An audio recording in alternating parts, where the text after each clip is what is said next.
to today's episode of Heard and Seen Around. I try to decode things that I see and hear from around the world with a little bit of sense, a little bit of nonsense. What I try to cover here is things that happen around the world and in India in the form of charts. I hope you enjoy watching it as much as I enjoyed curating it.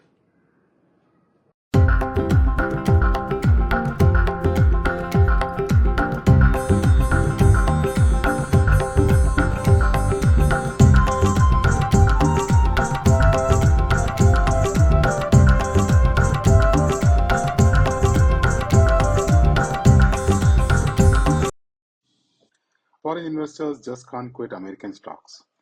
As of July 2025, overseas holdings of US equities hit a record $20 trillion, and that's more than the GDP of China.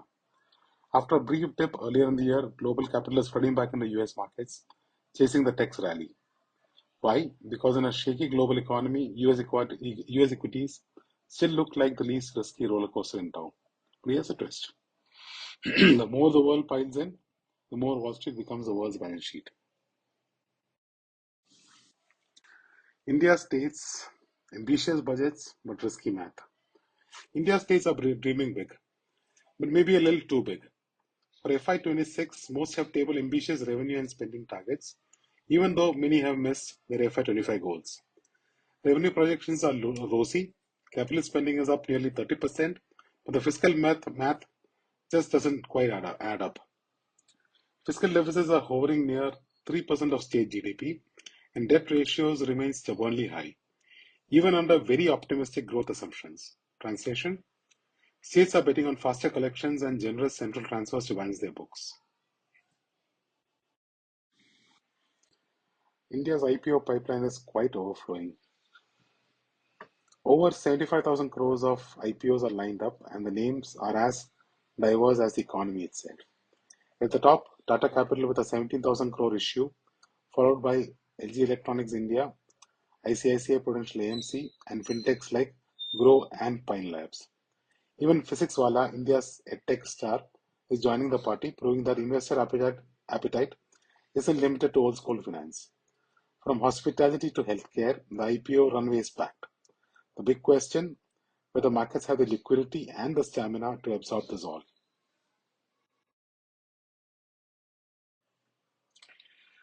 Tata Capital joins India's IPO Hall of Fame.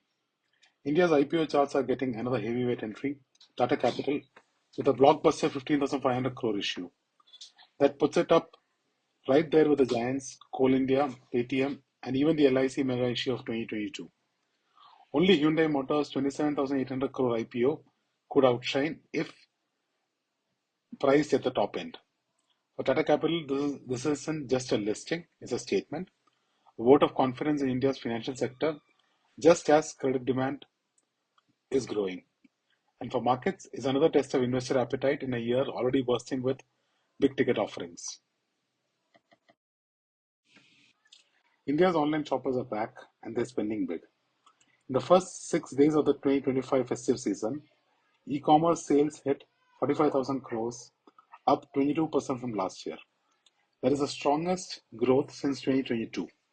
A clear sign that consumer confidence and discretionary spending is possibly rebounding. After 2 years of cooling growth, platforms like Amazon, Flipkart, and Meesho are seeing record traffic from smartphones and fashion to appliances and home goods. The takeaway: India's digital engine is revving again. In the past year, foreign portfolio investors have pulled out a massive $27 billion from Indian equities, the largest outflow in Asia. For context, there's nearly 3 times outflow from South Korea and 5 times that of Indonesia or Malaysia. The only other markets bucking the trend: Japan and Taiwan, which actually saw net inflows.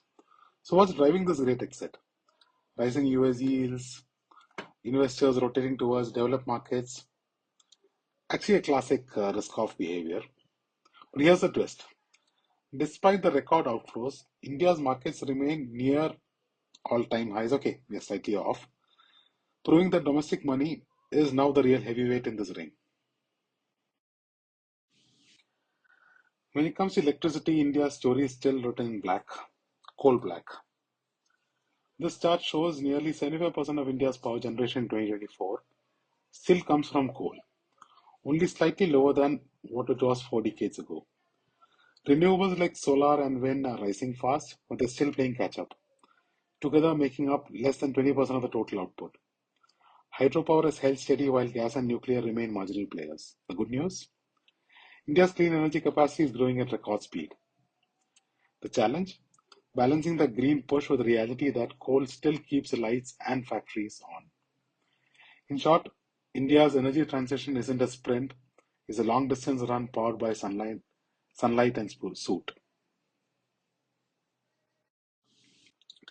After a long awaited jump in FY24, India's capital expenditure momentum seems to be cooling off once more.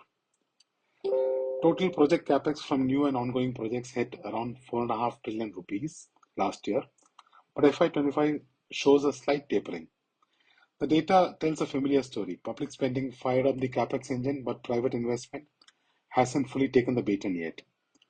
RBI data suggests confidence is improving, but not enough to sustain a multi-year surge. In short, India's investment cycle is alive, but still catching its breath. Next push will depend on whether corporate boardrooms join the government spending spree or keep sitting on cash.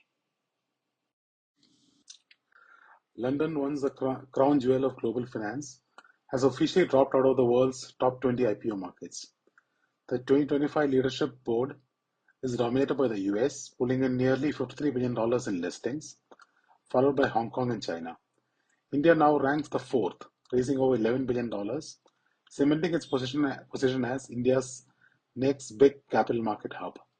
Meanwhile, the UK sits way down at number 23, behind Oman, Poland, and even Mexico. The message is clear. Global capital is chasing growth and liquidity and not nostalgia. The world's most expensive cities. New York tops the list again with over $4,100 a month for a one bedroom in the city center, up 22% in the last 5 years. Boston and San Francisco round out the US top three, while Singapore and London aren't far behind, both above $3,000 a month. Dubai's rents have exploded by 54%, while Zurich, Dublin, and Amsterdam also surged post past the pre-pandemic highs.